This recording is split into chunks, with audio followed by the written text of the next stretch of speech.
off, I would like to apologize that this is late. Um, I, Unfortunately, work has been literally awful. It's especially with it getting closer to the holidays and things.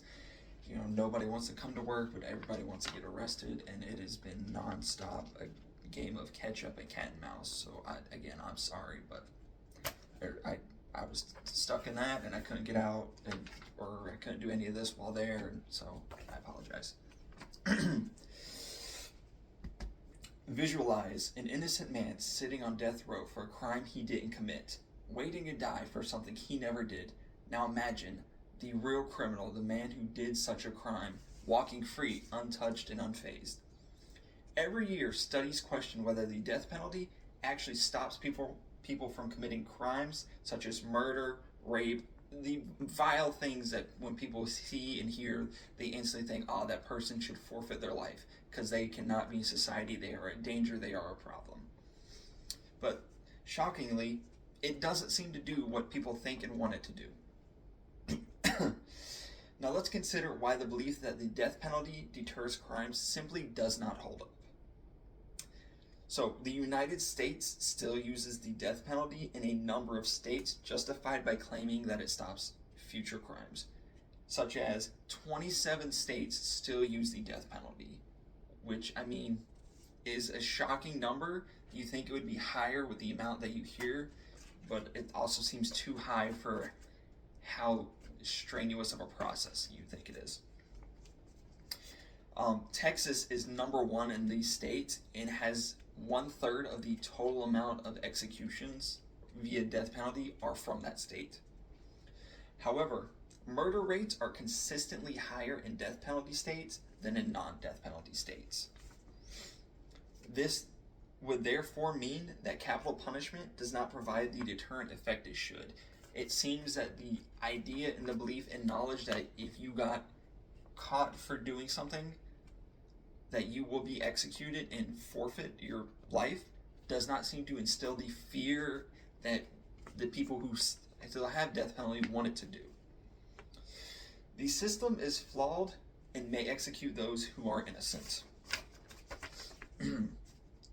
According to the Death Penalty Information Center, quite a morbid site, over 190 people have been exonerated, so basically freed of all charges, told they were not guilty, and let go of from the death penalty since 1973.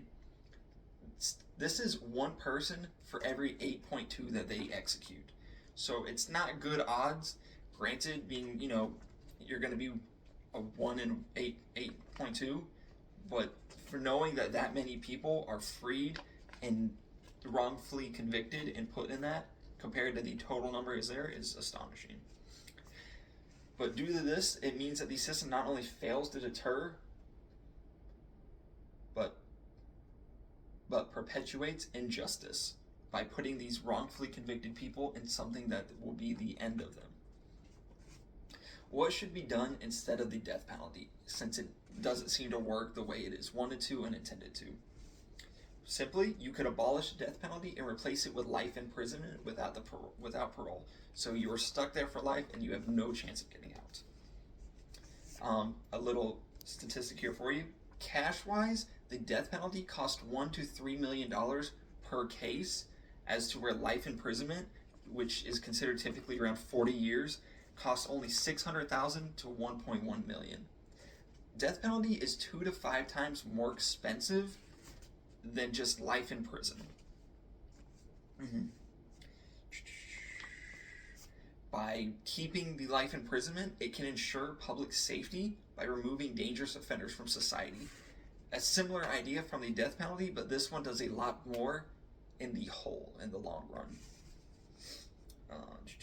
It also allows for time and people to process and go through cases to see if someone who is on death row would be one of those 1 out of 8.2. So another thing we could do is focus on the prevention and rehabilitation rather than retribution. We could spend that money that we save, that almost, couple million to a couple $100,000, on investment in early intervention, rehabilitation, Investment in early intervention, education, and mental health services. 3 things that a lot of people who end up on death row say they lacked or never got options or opportunities or access to. These approaches are far more effective at reducing crime in the long term, according to studies. Now let's imagine what a society without death penalty could look like. Imagine a justice system that actually values life and fairness rather than an instant gratification of revenge and retribution. You'd have no more stories of innocent people wrongfully executed. You might have them wrongfully put life in prison, but that still gives them the opportunity to prove their innocence and be freed and not be stuck with in prison or just at the end and nothing else after.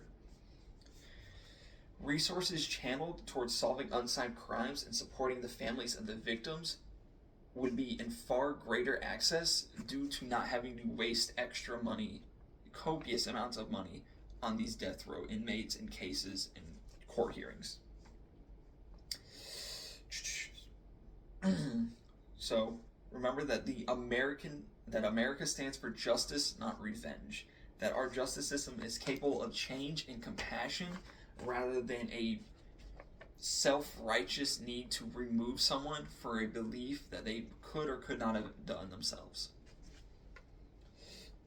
So what can we do to help make this vision of a more compassionate, not necessarily compassionate, but a more understanding and correcting American reality? Very simple things you could do. You could be aware of how death penalty works, where it is in your state, why it got stopped, why it's still in run. And by doing these things, you can learn more accurate, better information on the death penalty instead of these myths and beliefs that people have, such as soon as you put on death penalty, you're instantly done. People have years and years while on death penalty to go through court hearings. They have everything. It is a long, strenuous process that is nowhere near as fast and direct as people seem to think it is. And then knowing all this and being able to advocate for change, you can do so by writing people in power, organization groups, all kinds of things that would better help and better make use of those resources and time. In conclusion, we should be able to call legislators to urge the passage of bills for the abolition of capital punishment, being the death penalty, and that. Since the death penalty does not deter crime, rather it perpetuates a broken system by wrongfully treating innocent people and also not giving them the ability to prove innocence. And honestly, in a large portion, it's a waste of money that is better used other places. We've seen that the death penalty fails and risks innocent people and wastes valuable resources that could help prevent such things from ever occurring in more humane ways.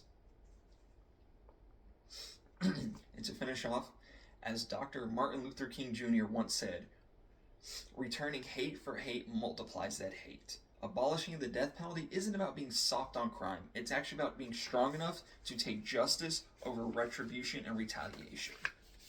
Thank you.